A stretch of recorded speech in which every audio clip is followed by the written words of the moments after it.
Kok mau gitu?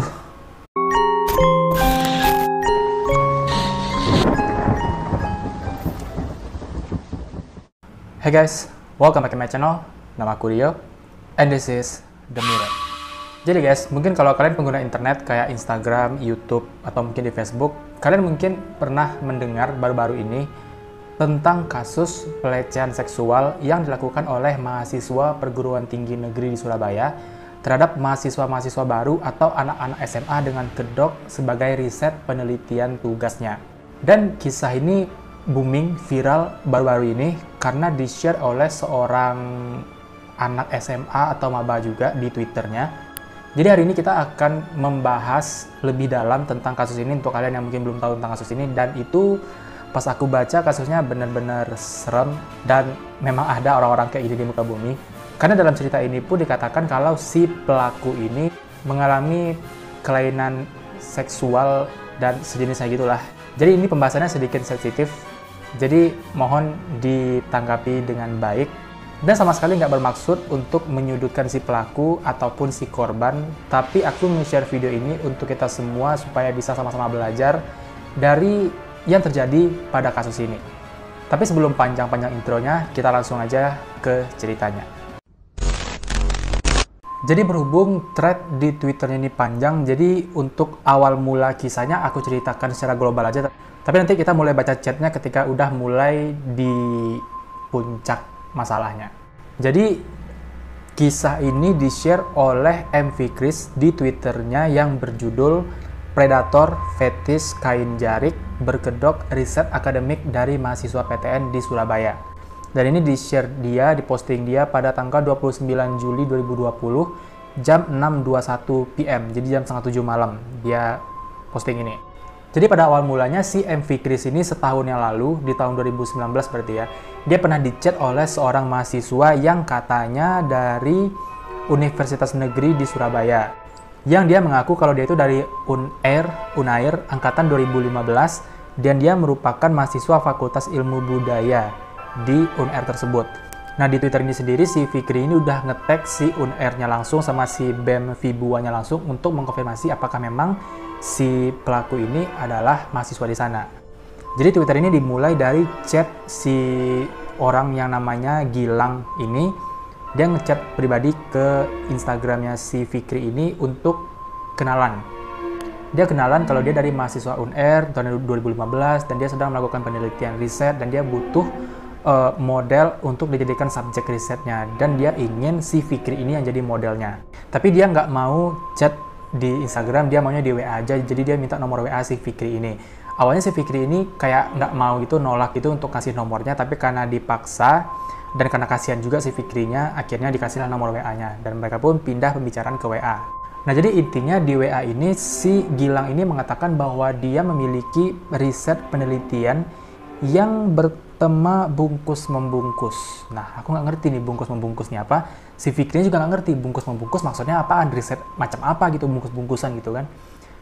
Jadi awal mulanya nih kayak gimana ya, chat-chat pengalihan gitulah. Pokoknya dibikin seakan-akan ngobrolnya ini enak dan nggak mengarah kayak aneh-aneh. Sampai pada titik dimana si Gilang ini memohon-mohon, bahkan mau bersujud di kaki si Fikri ini. Bahkan dia mau bayar berapapun asalkan Fikri ini membantu dia karena dia juga merupakan mahasiswa semester akhir, mahasiswa semester 10 dan dia memiliki tenggat waktu untuk risetnya. Dan dia berusaha untuk menjelaskan kenapa bungkus-membungkus ini dijadikan risetnya, karena dia mengatakan dengan cara bungkus-membungkus ini di mana modelnya itu dibungkus dengan kain dan diikat gitu seakan-akan mereka dalam kondisi yang tertekan sehingga mereka bisa mengeluarkan emosi mereka secara natural kayak takut, gugup, sedih. Itu katanya berhubungan dengan psikologi thriller yang merupakan riset penelitian dia itu. Nah karena diiming-imingi dan dibujuk-bujuk, bahkan dipaksa juga dan diatur-atur juga, akhirnya si Fikri ini mungkin karena dia risih dan dia juga tipe orang yang nggak bisa nolak, akhirnya dia setuju untuk menjadi subjek penelitian si Gilang ini. Jadi Gilang ini mengatakan karena kondisi lagi pandemi corona sekarang dia nggak bisa bertemu langsung untuk melakukan riset itu, dan akhirnya dia meminta si Fikri ini untuk mengirimkan foto atau video dari kediamannya dan dikirim ke WhatsApp-nya si Gilang ini. Tapi si Fikri ini udah nolak-nolak, bilang kalau dia orang tuanya gaptek, nggak bisa bantu, dan teman-temannya jauh, rumah teman-temannya jauh, karena dia juga lagi ada project. Pokoknya berbagai macam alasan diberikan oleh si Fikri, tapi si Gilang ini maksa dan meyakinkan bahwa ini aman kok, dia mohon-mohon minta bantuan, dan karena kasihan lagi, akhirnya si Fikri ini setuju, dan dia meminta teman SMA-nya untuk membantu melakukan project ini. Tapi anehnya si Gilang ini mengatakan jangan bilang sama temennya kalau ini risetnya itu bungkus-membungkus gitu. Cukup bilang ke temennya kalau si Fikri ini butuh bantuan dan temennya harus bantuin gitu. Dan si Gilang ini juga bilang jangan share berita ini ke grup. Karena katanya bisa menimbulkan salah paham untuk orang-orang yang nggak diminta pertolongan, katanya begitu. Dan dia bilang juga risetnya ini bersifat rahasia banget, jadi nggak ada orang yang boleh tahu tentang riset penelitian ini, karena keprivasiannya itu harus dijaga.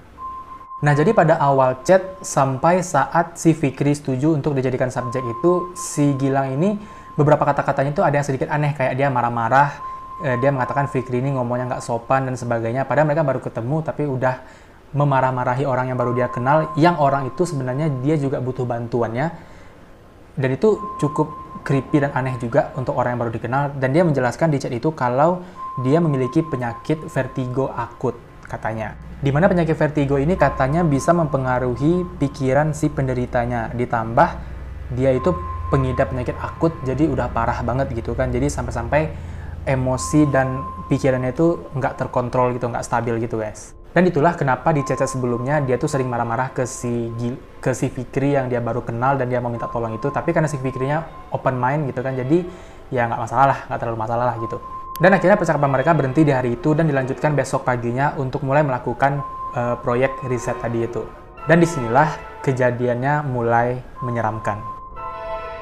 Jadi kalau sebelumnya nih, semalamnya si Gilang menjelaskan ke Fikri tentang risetnya yang si subjeknya dibungkus, diikat, dililit sama kain untuk menunjukkan reaksinya yang dalam kondisi tertekan itu.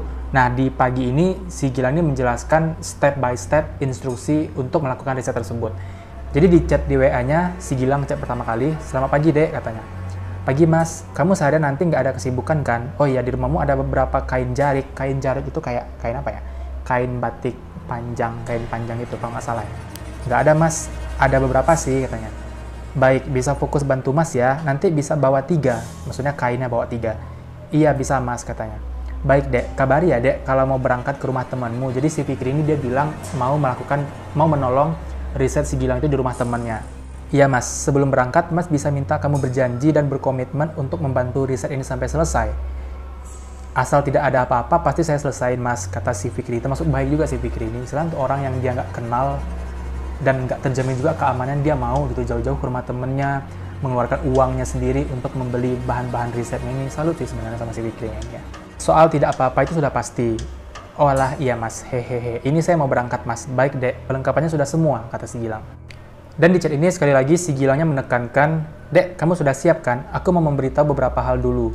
"Udah, Mas." "Oh alah, oke," kata si Fikri. "Ingat tujuan kamu dibungkus apa? Supaya emosinya keluar," kata si Fikri. "Untuk membantu riset Mas. Ingat, apa yang dicari dari riset ini, yaitu reaksi emosional kamu ketika dibungkus." Jadi dia benar-benar menekankan ke si Fikrinya tujuan risetnya itu untuk apa. Terus dibilang juga, "Kamu sudah yakin sama temanmu kan?" "Udah, Mas. Jadi kalau kamu nanti semisal gugup, takut, atau menangis, keluarkan saja, jangan ditahan, Dek. Tapi perlu diingat, jangan merengek minta dibuka." "Walah, iya Mas. Aku sudah bilang kemarin kalau kamu gugup, dampaknya ke pernapasanmu, jadi kamu harus bisa tenang," kata si Gilang. "Rata-rata berapa jam ya? Soalnya takut ketabrak zuhur," kata si Fikrinya. Terus dibalas, "Dan setelah kamu dibungkus, kamu nggak akan dibuka sampai waktumu dibuka." "Tenang, Dek, Mas sholat juga kok." Iya sih, Masnya sholat, si adeknya gimana? Nah, ini dia si Fikri udah di rumah temennya untuk melakukan itu. "Beh, waktu dibungkus di tengah-tengah sempet gue mau berhenti. Temen gue ditelepon terus disambungin ke gue. Intinya dia ngeyakinin gitulah. Udah sejauh ini katanya sepakat bantu Mas. Gitu-gitulah ya, udah lanjut aja lah. Ini foto-foto gue waktu dibungkus dan divideoin dan minta dikirim ke dia." Wish, serem banget. "Fik, kok mau Fik? Ini serem banget loh." dibungkus sama kain jari. Oh, ini kain jari kan, kain panjang yang motif batik itu, terus diikat sama tali rapia jadi kayak pocong. Oh, jadi dia dilakban dulu semua tubuhnya, mata, mulutnya dilakban ke belakang sama badan-badannya juga, terus dibungkus sama kain jarik ini, terus diikat sama tali rapia. Aduh, Fik, kok mau, Fik? Serem banget loh. Ini video-videonya, itu teman gue yang ngevideo, ngebantu gue atas suruhan si Gilang. Serem gila anjir, tahu gini nggak mau gue. Kita tonton ya.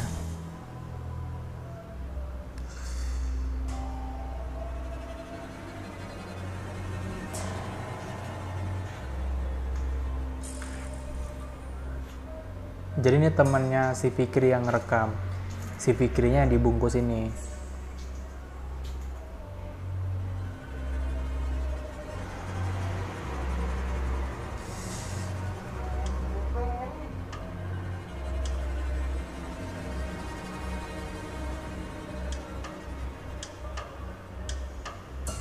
Kok mau gitu orang-orang ini ya disuruh kayak gini?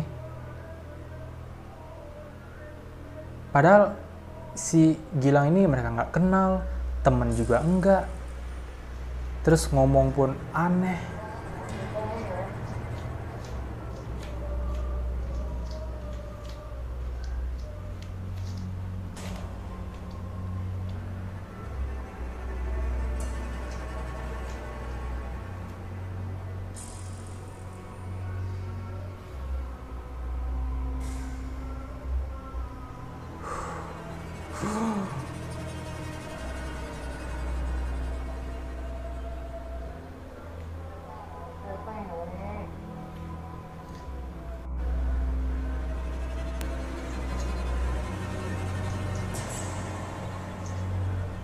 Aku kayak dengar suara dia teriak sih tadi terusan.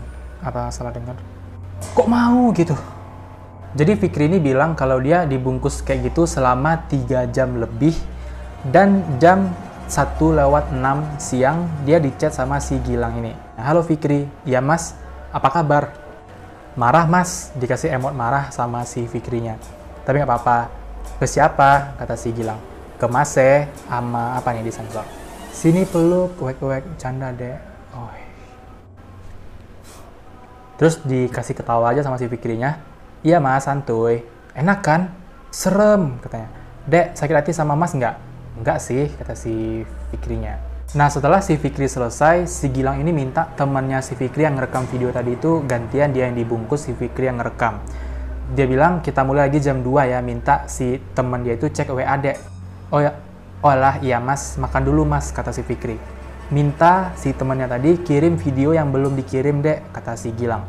Ya mas, jadi gini, si Fikri ini kan sama temannya, mereka berdua ngejalanin proyek si Gilang ini. Tapi di tengah-tengah jalannya proyek itu teman si Fikri ini satu lagi datang, jadi mereka bertiga di rumah teman si Fikri ini. Jadi Gilang ini ngelihat temannya yang baru datang itu dan dia bilang, Dek, setelah aku perhatikan temanmu yang satu lagi itu juga cocok, tapi kamu jangan bilang dia dulu, kata si Gilangnya. Walah, iya mas. Menurutmu bagaimana? Apa yang dibungkus setelah ini si ini aja? Maksudnya si teman yang baru itu mungkin. Kamu dan si teman yang lama sudah cerita semua soal apa yang kalian lakukan ke dia? Tanya si Gilang, yang penasaran kan. Nah terus si Gilang ini mengatakan kepada si Fikri bahwa video si Fikri yang dibungkus tadi itu ada yang salah. Katanya emosinya ada yang nggak keluar. Terus dia minta diulang lagi, si Fikri ini diulang bungkus lagi dan dibuat-buat ekspresi yang salah tadi. Jadi katanya yang di video pertama itu ada ekspresinya yang mungkin ekspresi takut atau ekspresi gugupnya yang nggak ada. Jadi harus dibuat-buat supaya itu ada gitu, permintaan si Gilangnya lagi. Tapi si Fikrinya nolak. Dia bilang kalau diulang, nanti aku udah tahu. Iya mas, kalau diulang ya nanti aku udah tahu. Gimana deh, nanti aku double deh bayarannya. Nggak apa-apa reaksinya dibuat-buat, yang penting videonya sesuai. Reaksinya sih gimana dibuat-buatnya, kata si Fikrinya kan. Terus sebenarnya nggak perlu bingung, kamu cukup diam dibungkus lagi, toh nanti perasaan gugup dan nggak nyaman itu datang sendiri. Walah, apa salahnya fatal mas, kata si Fikri. Dia kayaknya udah nggak mau lagi nih ikut jadi kayak gitu karena serem kan. Banget dek, kamu ingat sama kamu mau didudukan dan ditambah baju di kepalamu? Nah itu nggak kerekam dek, kerekam cuma nggak kelihatan. Terus kamu ingat saat ditinggal dia keluar kamar dan dikunci, dia rekamnya terlalu singkat jadi nggak sempat memperlihatkan ketika kamu bereaksi. Gimana ya, kata si Fikrinya. Jadi aku mohon sih tolong kalau bisa diulang, cuma dokumentasinya nggak dari awal lagi, dokumentasinya saat yang kesalahan fatal itu aja. Kalau gitu nggak diikat lakban bisa nggak? kata si Fikrinya, karena dia nggak nyaman ya. Ya wajar lah nggak nyaman. Terima kasih. Sampai akhirnya gantian si Gilang ini nyuruh si Fikri ini ngebungkus temannya tadi, kayak yang si Fikri tadi. Terus di tengah-tengah instruksi itu, di tengah-tengah si Fikri lagi ngerjain teman-temannya sambil dibungkus itu, dia ngirimin lagi foto si Fikri ke WA-nya, yang dia nggak tahu kalau itu Fikri. Dikirimin terus ditanya, "Dek, siapa nih ganteng?" Terus Fikrinya bilang dari situ dia udah merasa nggak enak banget dan pengen stop, tapi ya nggak apa-apa, ditahan aja dan dia ngelanjutin. Dan pada saat teman si Fikri ini dilakban dan udah dibungkus itu, dia tiba-tiba kayak panik, nggak bisa nelan ludah katanya. "Biarkan saja, kamu di posisi dia, Dek, tadi, biarkan dia bereaksi," kata si Gilang ini. "Minta minum dia," kata si Fikri. "Sudah dimulai, Dek, nggak bisa dilepas, nanti makin lama," kata si Gilangnya ini. Dia kayak nolak, kata si Fikrinya kan. "Lakbannya juga kebuang percuma," kata si Gilangnya. "Iya, Mas. Teruskan saja, Dek. Tolong banget yang rapi ya, karena itu penilaian utama." Dia bener-bener nggak mempedulikan kondisi teman Fikri ini, yang penting, "Iya, Mas. Ingat tadi bagaimana kamu minta lepas, tapi dia nggak melepas dan malah ketawa-ketawa," kata si Gilang ini ngompor-ngomporin si Fikrinya ini. "Dia minta minum terus, Mas, berontak," kata si. Jadi kalian bayangkan temannya udah kebungkus terus meronta-ronta gitu, pengen dilepasin, tapi sama si orang aneh ini nggak boleh gitu. "Ya sudah, buka bagian mulutnya saja, kasih dia minum." "Iya lagi, Mas." Tapi setelahnya dilanjut, "Nggak kamu lepas semua kan lilitannya?" "Belum, Mas." "Coba fotokan dia sekarang, fotokan kalau memang lagi minum. Katanya sesek, Mas, takut." Terus kata si Gilang tadi, "Dek, kita sudah sejauh ini. Ada masalah juga di mulutnya," kata si Fikrinya. "Kalau vertigo Mas kamu gimana?" kata si Mas Gilang ini, penyakitnya tadi ya. "Udah, Mas, udah difotokan maksudnya kalau lagi minum. Dan Mas kambuh lalu bunuh diri gimana?" kata. Ini emang aneh banget sih orang. Kan si temannya itu juga ada masalah, Mas. Takutnya juga ada masalah di Royan. Oh, Royan temannya yang tadi itu Royan namanya. Terus kenapa nggak disensor? "Maksudku kalau nggak mau aku juga takut, Mas. Dek, ini sudah sore. Mana foto saat dia minum?" kata si Gilangnya ini. "Udah selesai, Mas." Ngeri juga ya.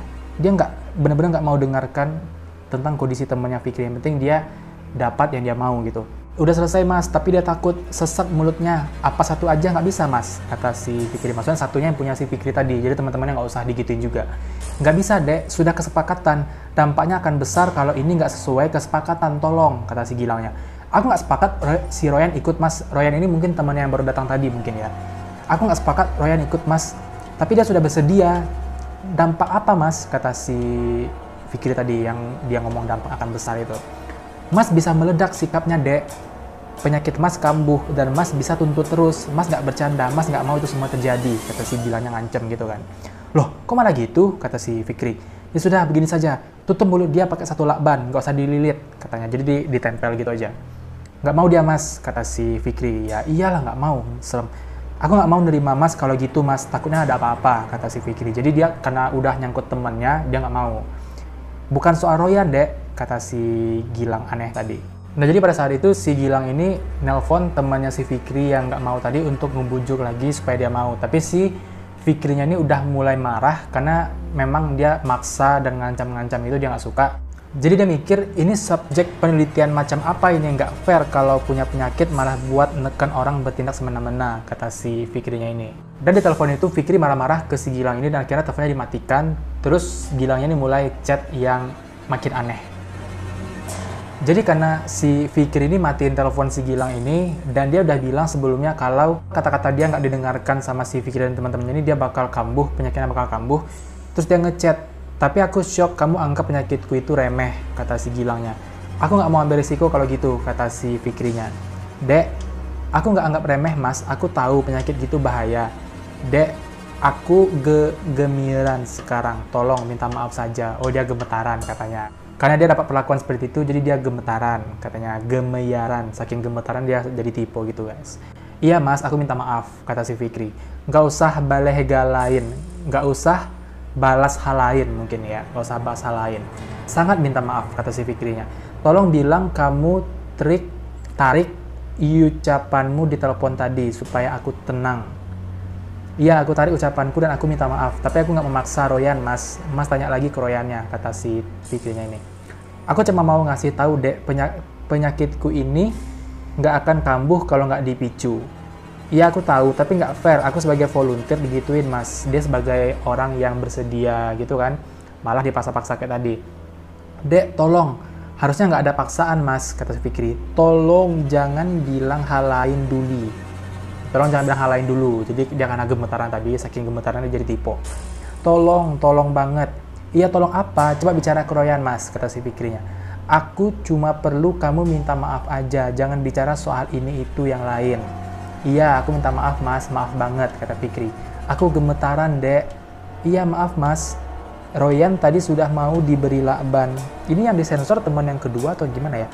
Tadi sudah mau diberi lakban satu di telepon, tapi kamu tiba-tiba yang nyolot dan ungkit-ungkit soal penyakitku itu yang bikin aku shock. Loh, aku marah ya mas kalau digituin, kata Fikrinya. Aku nggak ada niatan mengancam, dek. Terus, itu yang salah dari kamu. Aku cuma memberitahu fakta. Lah, itu juga ancaman dong, kata Fikrinya. Ya sudah, aku minta maaf juga. Bukan, dek, astagfirullah. Tolong, dek, tolong. Iya, coba bilang Royan lagi. Jangan tekan mas lagi. Mau apa enggak dianya? Tolong, dek, tolong. Aku habisang pangpain iki. Jadi dia nggak bisa ngapa-ngapain. Karena penyakitnya kambuh, dia nggak bisa ngapa-ngapain. Sampai dia ngetik pun jadi tipe parah gini. Aku nggak bisa ambil resiko mas kalau subjek nggak mau, kata Fikrinya. Tolong, dek. Aku nggak setega itu, kata si Fikri. Kenapa kamu masih bahas yang lain? AKHPM-nya apa bacanya guys? Aku cuma perlu kamu minta maaf agar aku tenang. Tolong dek. Iya aku minta maaf mas. Jangan bicara yang lain dulu. Dan aku nggak bisa ngelanjutin ini lagi, kata si Fikrinya. Aku nggak mau kenapa-kenapa, kata si Gilangnya. Kalau subjek nggak mau, kata si Fikri kan. Dek, please tolong, jangan bahas lain dulu. Pakai cap lock semua guys. Iya udah, kalau minta maaf ya minta maaf saja. Mas mohon adek, tolong. Serem banget. Mas gemetaran. Aku sangat minta maaf mas. Biarkan mas tenang dulu. Iya, kata si Fikrinya. Aku nangis dek, aku nggak tahu mau himna. Aku nggak tahu mau gimana. Aku nggak pernah nyangka ada yang menganggap penyakitku sebagai ancaman. Aku minta maaf kalau penyakitku mengganggu kamu. Aku juga nggak minta diberi penyakit ini, dek. Mohon ya pengertiannya, biarkan mas tenang. Lo yang sakit kok orang yang repot. Aku nggak masalahin penyakit masnya, tapi cara memberitahukannya ke saya itu yang mengganggu. Dek, tolong, jangan tekan mas dulu. Ini sumpah aneh banget, orangnya. Seolah maksa mas untuk ngelakuin sesuatu. Iya ya udah, aku minta maaf sebesar-besarnya, kata si Fikri. Kurang baik apalagi coba Fikri. Udah dia bantuin, dia juga minta maaf. Mas nggak bisa tenang kalau kamu masih nadanya gitu. Iya dek, iya mas. Lo tahu ini nada dari mana Pak Gilang? Kan chat. Iya dek, aku kasih nomor ibuku ya, jaga-jaga aja kalau aku kenapa-kenapa. Gak usah mas, kata si Fikrinya. Kalau aku nggak bisa kekontrol sekarang, soalnya mas sendiri di rumah, kata si Gilangnya ini. Iya mas, sebentar dek, aku sudah agak tenang. Tolong ya jangan bicara nggak enak dulu. Iya mas, untuk soal si temannya tadi, aku tahu tadi sudah bilang mau diberi lakban satu di mulutnya di telepon, bukan dililit seperti tadi. Iya mas, masih diungkit juga masalah tadi. Sebentar. Septaraku masih gemetaran. Mas mohon bantuanmu ya untuk jangan bicara, menekan atau nggak enak ke mas dulu, seenggaknya sampai ada orang rumah mas Dayang datang. Kok jadi ngatur-ngatur gitu mas? Terus dibilang lagi, tolong mas nggak mau mas kenapa-kenapa sendiri. Ya mas, kata Fikri. Fikri ini udah malas, yakin udah malas banget. Sebenarnya dia kalau milih nggak balas chat bisa aja sih, tapi kenapa dilayani juga ya? Sebaik itu Fikri ternyata. Allahu Akbar, la ilaha illallah, Allahu kantor. Allahu Akbar. Sebentar, Iya mas. Tolong dek bilang sesuatu yang kiranya bisa membuat mas tenang. Mas masih takut sama kamu karena ucapan-ucapanmu tadi. Tolong bantu mas dek, katanya. Iya aku salah, aku minta maaf mas, kata si Fikri. Bismillah. Dek tolong ya jangan picu mas lagi. Lu manja banget sih mas, sumpah aneh banget sih masnya. Nah jadi karena kondisi, situasi dan kejadian yang gak enak tadi, si Fikri ini sama teman-temannya benar-benar udah malas untuk ngelanjutin bantu si Gilangnya lagi karena dia aneh gitu juga. Dan dicat lagi sama si Gilangnya, dek, apa mas? bisa dimulai mengulangnya. Udah sore mas, kalau nggak bisa diganti hari lain aja, kata si Gilangnya. Udah dicari orang tua, kata si Fikrinya kan, supaya maksimal, kata si Gilangnya. Nggak tahu juga mas, aku orangnya rada sibukan, ini aja nyempetin nggak ngerjain proyekku. Jadi tadi 15 menit belum mengulang sama sekali, kata si Gilangnya. Sholat, tadi 15 menit sholat gitu kan. Aku tahu Rek, kamu sudah nggak bersedia membantu mas lagi, karena pertengkaran kita. Aku nggak mau memaksa untuk hari-hari ini, aku mau kita saling tenang dulu, cuma aku mau kamu selalu ingat kalau tanggungannya sisa satu, yaitu bungkus ulang kamu. Setelah itu aku nggak akan minta bantuan apapun lagi dari kamu. Aku nggak anggap itu utang mas sampai saat ini, udah banyak aku ngeluarin tenaga dan materi mas, kata si Fikri. Tadi di atas kamu sudah sepakat untuk mengulang dek, dan aku juga dirugikan. Rugikan apa mas? Kata si Fikri. Jadi kamu nggak menganggap mas kambuh tadi serius dek? Ya sudah, kata si Gilangnya. Dan karena si Fikrinya bersikeras nggak mau lagi, akhirnya dia ngalah untuk nggak usah lanjutin aja gitu. Tapi dia masih bilang, pulang saja dulu, kita perlu nenangin diri, aku nggak mau kambuh lagi. Iya mas, kata si Fikrinya. Seenggaknya dengan kamu dibungkus lagi, urusan kita selesai semua, dan aku bisa lega setelah penyakitku kambuh. Soalnya yang aku dapat sejauh ini masih belum maksimal. Aku udah korban banyak mas, kedepannya juga kayaknya aku udah nggak mau ke rumah Royan, kata si Fikri. Kalau memang begitu, aku minta kamu untuk nggak bahas soal tadi lagi ke orang lain, termasuk di grup chat kalian. Ya mas, kata Fikri. Terima kasih dek, terima kasih untuk waktunya. Ya mas, sama-sama. Sayang kita nggak bisa ketemu lagi selamanya. Mas, maaf mas cuma jadi pengganggu. Nggak apa-apa mas, santai aja, kata si Fikri. Dunia memang lebih baik tanpa mas. Aku nggak pernah bilang gitu mas, kata si Fikri. Jadi dramatis banget. Dan percakapan mereka berakhir sampai di titik tadi itu, dan benar-benar nggak ada lagi ngerjain proyek-proyek aneh itu. Tapi di malam harinya, si Gilang ini bikin status di WA-nya dan si Fikrinya ngebaca status tersebut, di mana status itu isinya, teman-teman Gilang mohon doanya ya buat Gilang. Posisi Gilang sedang parah sekali. Saya mohon doanya dari teman-teman semua. Bagi yang merasa tadi ada bertengkar dengan dia, juga mohon untuk balas story ini. Balas story ini. Maaf saya belum sempat untuk cek chat Gilang satu-satu di WA atau IG. Untuk teman-temannya mohon kalau ada Gilang cerita ada masalah apa tolong beritahu saya. Itu kata statusnya. Akhirnya dibalas sama si Fikri tadi. Saya bu atau mbak atau mas yang tadi siang ada bertengkar dengan saudara Gilang. Maaf baru balas dik, saya sudah baca chat kalian sampai ke atas, kata yang balas ini. Nggak tahu deh ini yang balas siapanya si Gilang. Terus orang yang balas chat ini yang entah siapa ini, entah masih si Gilang atau dia pura-pura jadi orang lain, atau memang orang lain yang balas, nggak tahu juga.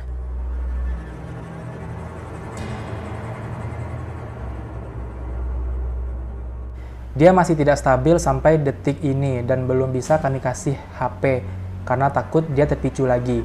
Kamu tahu kalau dia melukai diri sendiri? Coba bayangkan kalau kami malam itu telat sedikit lagi datang. Saya nggak minta kamu tanggung jawab secara material. Saya hanya minta kamu bertanggung jawab secara moral. Setidaknya penuhi apa yang masih menjadi tanggungan dan bersikap baiklah ke dia. Oke, jadi dia orang yang seakan-akan ini bukan si Gilang ini masih mengungkit masalah hutang Fikri yang nggak mau ngulang jadi bungkusan tadi itu. Terus dibalas sama si Fikrinya. Begini ya mbak, atau mas, atau tante, atau om, saya dan mas Gilang sendiri nggak saling kenal. Dia minta bantuan ke saya iyain, kurang baik apa. Tapi dengan syarat kalau ada apa-apa, saya nggak akan lanjutkan. Dan benar, ternyata mas Gilang punya penyakit begitu dan teman saya nggak bisa, dalam kurung sesak napas. Saya nggak mau ambil resiko, lagian saya cuma salah dikit, cuma bilang katanya iku. Aja diomelin, suruh minta maaf. Salah foto dikit, suruh ulang sampai beberapa kali. Saya tahu penyakit gitu emang membahayakan, tapi jangan gunakan alasan itu untuk memenuhi tuntutannya. Kalau sakit berobat, bukan bertindak semena-mena ke orang lain. Lagian Mas Gilang menggoda saya bilang ganteng, peluk. Aku tahu dia bisex, aku nggak homofobik, tapi aku ini straight. Jujur nggak nyaman dengernya malah jijik. Maaf sekali lagi, saya nggak bisa meneruskan. Cari relawan lain aja. Untuk materi saya mungkin ikhlas, tapi nggak tahu teman saya dia kebuang waktunya yang harusnya bisa dia pakai buat ngerjain proyek, buat membantu saya. Terus, mungkin ini bisa dibilang pelecehan seksual terhadap saya, tapi udahlah lupakan. Saya dengan ikhlas menganggap itu kejadian biasa saja. Kalau mau bilang, bicara pakai hati ke saya. Coba ajarkan Mas Gilang untuk menghormati orang lain lagi. Oke, jadi dia balas itu, belum dibaca kan sama si Gilangnya ini, sampai si Fikri ini cerita sama temennya, dan ternyata temannya itu nge-share link ke si Fikri ini tentang kasus yang dinamakan penipuan fetish. Nah, setelah gue ngobrol sama temen gue, katanya hal-hal kayak pocong dibungkus jari itu adalah fetish atau king, gitulah. Gue dikasih link beritanya, gue kirim ke Gilang dong, dan sampai gue nulis ini nggak dibalas. Oh ya, dari mana gue tahu dia itu seorang bisex? Jadi dia nulis sendiri di IG-nya dan di highlight IG-nya pun nulis gitu. Sekali lagi gue tekankan, gue nggak mempermasalahkan orientasinya, cuma gue nggak suka sama kelakuannya. Jadi di profil Instagram si Gilang ini dia bikin a proud be man. Jadi mungkin kalau dari segi bacaan a proud be man, bangga menjadi pria. Tapi karena dia nulisnya BI, B itu lebih kepada bisex sih. Jadi aku bangga menjadi pria B gitu. Dan akhirnya setelah si Fikri ini baca tentang kasus itu, dia baru sadar nih kalau dia juga korban dari kasus tersebut, si Gilang ini. Dan waktu si Fikri nge-share link berita penipuan tadi itu ke WA-nya nggak pernah dibaca, nggak pernah di-read, tapi dia aktif di Instagram. Akhirnya dikirim lagi kan chat ke si Gilang sama si Fikri ini. Kok nggak dibales-bales ya? Bisa diviralin nih riset-risetnya biar banyak yang bantu katanya. Kalau ada waktu silahkan ibu atau walinya saudara Gilang bisa nelpon saya, jangan lewat chat ya. Mau terkenal nggak bro? Waduh, pengecut lu bro. Jadi bener-bener nggak dibaca lagi, padahal dia online statusnya di WA-nya itu. Dan akhirnya karena kejadian ini, si Fikri ini pun nulis di Twitternya, post-post di Twitternya tentang capture perbincangan dia dengan si Gilang yang aneh ini. Dan setelah itu, banyaklah komentar-komentar yang masuk yang mengatakan bahwa mereka juga korban si Gilang ini. Dia juga korban orang yang sama. Dan orang-orang yang komen ini benar-benar melampirkan bukti chat mereka atau foto-foto saat mereka juga melakukan riset itu gitu. Dan di Twitter Gilang ini pun banyak sekarang foto-foto kayak ini. Tapi masih di thread yang sama ada foto yang menunjukkan kalau ini adalah si Gilang itu yang sedang memegang papan bertuliskan saya mengaku salah dan tidak akan mengulangi perbuatan yang selama ini merugikan orang lain. Jadi entah dia udah tertangkap atau gimana, nggak jelas juga. Tapi yang pasti di akhir threadnya si Gilang ini mengatakan semoga dengan dia speak up gini si Gilangnya bisa ketangkep atau bisa berhenti melakukan hal-hal itu, dan dia mewakili semua korban-korbannya yang juga pernah ditipu oleh si Gilang ini. Dan di sini kita juga bisa belajar kalau jangan terlalu percaya atau jangan mau memberikan kontak pribadi kepada orang yang baru dikenal, bahkan nggak kenal sama sekali, baru chat beberapa hari terus minta kayak yang tadi itulah, aneh banget. Dan yang nggak habis pikirnya, banyak korban-korban ini yang bersedia melakukan hal seperti itu. Kalau aku pribadi, aku mending enggak lah gitu. Dan ini kasus si Gilang sama si Fikri ini kan karena masa pandemi kan. Jadi ada juga tadi beberapa aku baca yang korbannya juga sebelum masa pandemi itu bahkan dia sampai ngajak ketemuan di kos gitu. Jadi benar-benar. Dan dari tadi kita udah nyebut tentang fetish, maksudnya si Gilang ini mengalami fetish. Jadi kalau kalian yang nggak tahu fetish itu apa, fetish itu adalah sebuah kondisi saat seseorang akan merasakan kepuasan atau gairah seksual dari objek-objek yang sifatnya bukan genital atau bukan jenis kelamin. Orang dengan gangguan fetish memiliki dorongan seksual yang berhubungan dengan benda mati. Jadi, basically, fetish ini adalah penyimpangan seksual di mana orang-orang untuk merangsang itu dia nggak melihat lawan jenisnya atau jenis kelamin, tapi dia melihat benda-benda. Cuma dengan melihat benda-benda, dia sudah terangsang gitu, aneh. Ya, aneh banget. Dan itulah kasus yang baru-baru saja viral akhir-akhir ini tentang penipuan penyimpangan seksual fetish yang berkedok riset penelitian kampus yang dialami oleh banyak orang, tapi mulai di speak up oleh si Fikri ini. Dan Fikri ini pun di akhir tweetnya mengatakan semoga dia adalah korban terakhir dan nggak ada lagi korban-korban selanjutnya. Dan memang semoga si Gilang ini mendapatkan rehabilitasi, pengobatan dari penyakitnya itu kalau memang itu benar-benar terjadi pada dirinya. Dan karena aku yakin video ini durasinya bakal lama, jadi kita stop sampai sini dulu. Semoga ada yang bisa kalian petik. Seperti biasa, klik like-nya kalau suka, dislike kalau tidak, subscribe channel ini untuk berlangganan, dan klik loncengnya untuk dapat notifikasi kalau ada video baru. Jangan lupa tinggalkan komentar, kritik, dan saran untuk kemajuan channel ini. Dan jangan lupa share video ini ke teman-teman yang lain. Terima kasih sudah menonton dan sampai jumpa di video-video selanjutnya. Bye.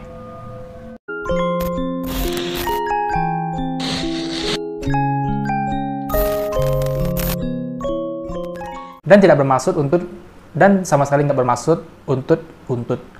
Dan biasa fetish ini ikan apa mas?